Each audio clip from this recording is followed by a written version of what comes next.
Shalom, selamat pagi Bapak Ibu Saudara yang terkasih dalam Tuhan. Kita bersyukur pagi ini kembali Tuhan beri kita kesempatan kita bisa belajar firman Tuhan bersama-sama melalui program Roti Gembala.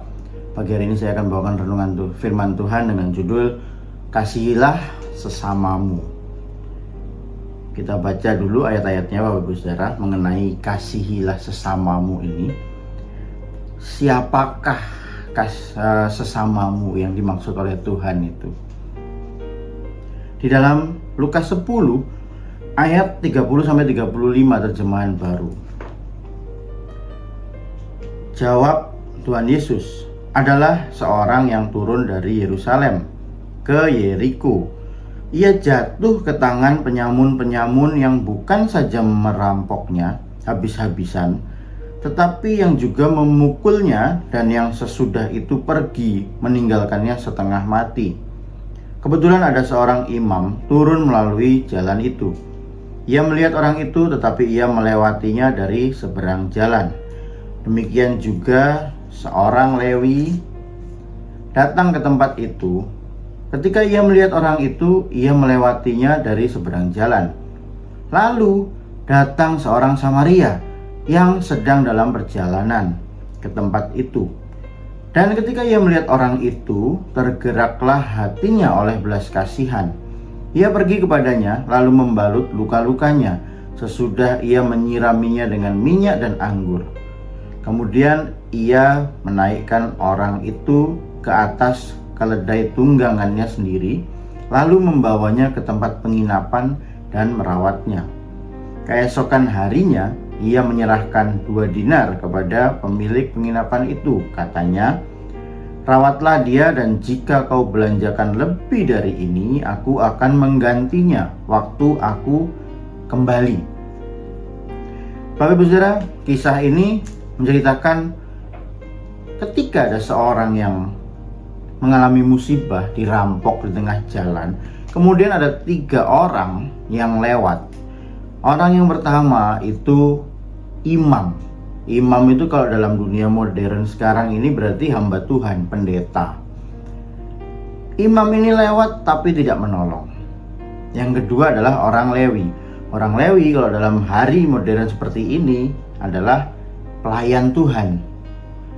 Bisa seorang pemimpin pujian mungkin, singer, pemusik, pelayan perjamuan mungkin, penerima tamu, multimedia, atau pelayan apapun yang kelihatan sibuk di gereja hari-hari ini. Orang Lewi ini lewat dan tidak menolong juga. Dan baru orang ketiga yaitu orang Samaria. Orang Samaria inilah yang menolong. Karena itu judul perikopnya di sini adalah orang Samaria yang murah hati. Orang Samaria ini menggambarkan orang kafir. Orang kafir berarti orang di luar Tuhan, orang yang tidak mengenal Tuhan, orang yang tidak memiliki Tuhan Yesus di dalam hidupnya, orang di luar lingkungan kita sebagai orang percaya. Itu orang Samaria. Dalam kisah ini, justru seorang imam, seorang Lewi yang seharusnya menolong, tidak menolong, tapi orang di luar, orang Samaria ini, di luar golongan orang ini malah menolong. Bapak Ibu Saudara, kalau kita lihat kisah ini, maka yang dikatakan sesama manusia itu bukanlah orang golongan kita, bukan orang yang satu keyakinan dengan kita, bukan hanya orang yang satu suku dengan kita, bukan hanya orang yang satu derajat sosial dengan kita, tapi semua orang, siapapun, itu yang dimaksud sesamamu.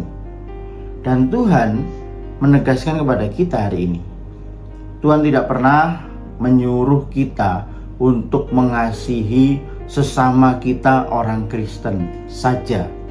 Tuhan tidak pernah menyuruh kita untuk mengasihi sesama kita, sesuku kita, selevel kita dalam hal pendidikan, pekerjaan, atau apapun, sehingga orang di luar golongan kita anggap itu orang lain, nggak perlu ditolong.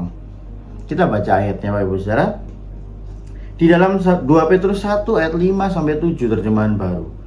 Justru karena itu kamu harus dengan sungguh-sungguh berusaha untuk menambahkan kepada imanmu kebajikan, dan kepada kebajikan pengetahuan, dan kepada pengetahuan penguasaan diri, kepada penguasaan diri ketekunan, dan kepada ketekunan kesalehan, dan kepada kesalehan kasih akan saudara-saudara, dan kepada kasih akan saudara-saudara kasih akan semua orang. Ayat-ayat ini Bapak Saudara,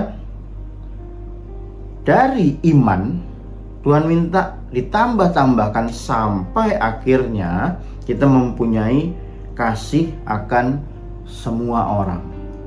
Bukan kasih kepada sesama orang Kristen saja, bukan kasih sesama keluarga dekat saja, bukan kasih sesama orang yang satu gereja dengan kita saja, tapi Tuhan mengajar kita memiliki kasih akan semua orang. Kalau ngomong semua orang itu berarti kita tidak pandang bulu. Siapapun yang hari ini Tuhan pertemukan dengan saudara, dan kemudian Tuhan menggerakkan saudara untuk menolong dia, maka itulah sesama manusia. Tuhan tidak mengajar kita untuk membeda-bedakan, menggolong-golongkan, karena Tuhan sendiri tidak membeda-bedakan. Kalau Tuhan membeda-bedakan, saya dan saudara tidak layak untuk diselamatkan. Tapi karena Tuhan tidak membeda-bedakan, maka kita diberi karunia untuk diselamatkan. Demikian kalau kita sudah mendapat kasih karunia dari Tuhan, apakah kemudian kita membeda-bedakan sesama kita? Yang Tuhan mau adalah siapapun orang itu, kalau kita mempunyai kesempatan untuk berbuat baik, untuk menolong, maka itu yang harus kita kerjakan. Bapak Ibu Saudara, ayat-ayat tadi sudah kita baca, sudah sangat jelas bahwa Tuhan mempunyai perintah kepada kita bukan hanya mengasihi orang yang satu iman dengan kita, hanya orang Kristen saja, bukan hanya mengasihi orang yang satu gereja dengan kita saja, bukan hanya mengasihi orang yang sependapat dengan kita saja, bukan hanya mengasihi orang yang menguntungkan kita, berbuat baik kepada kita, tidak. Tapi yang Tuhan mau kita mengasihi semua orang tanpa membeda-bedakan. Karena itu jelas perintah Tuhan kepada kita pagi hari ini ialah kasihilah sesamamu. Bagilah Bapak Saudara sudah mendengar firman Tuhan, menyimpan dalam hati dan kemudian melakukannya. Bela segala hormat, pujian, kemuliaan kembali hanya kepada Tuhan Yesus saja. Amin. Mari kita berdoa. Kami bersyukur Bapa, pagi hari ini kembali firman-Mu mengingatkan bahwa kami harus mengasihi sesama kami manusia. Dan siapa sesama kami manusia adalah semua orang yang Tuhan pertemukan dengan kami, dan Tuhan gerakkan kami untuk menolong. Itulah sesama manusia. Tuhan tidak ajar kami untuk membeda-bedakan orang, tapi Tuhan mengajar kami untuk mengasihi semua orang. Sehingga melalui perbuatan baik kami, nama Tuhan yang dipermuliakan, nama Tuhan yang dikenal, nama Tuhan yang dipuji dan ditinggikan. Terima kasih Bapa. Terima kasih buat firman-Mu. Tanamkan, meteraikan firman-Mu dalam hati kami. Jadikan kami pelaku firman-Mu yang setia. Pagi hari ini hamba-Mu berdoa setiap jemaat Tuhan. Tuhan pimpin dalam setiap aktivitas masing-masing. Biarlah Tuhan yang menguasai kami. Tuhan izinkan kami masuk dalam agenda Tuhan. Biarlah kehendak Tuhan yang terjadi dalam hidup kami. Kami yakin, kami percaya rancangan-Mu itu yang terbaik buat kami. Kami akan berkemenangan bersama Tuhan hari ini. Terima kasih Bapak, inilah doa kami. Kami serahkan semua tangan Tuhan. Hanya di dalam nama Tuhan Yesus kami sudah berdoa. Kami sudah bersyukur. Amin.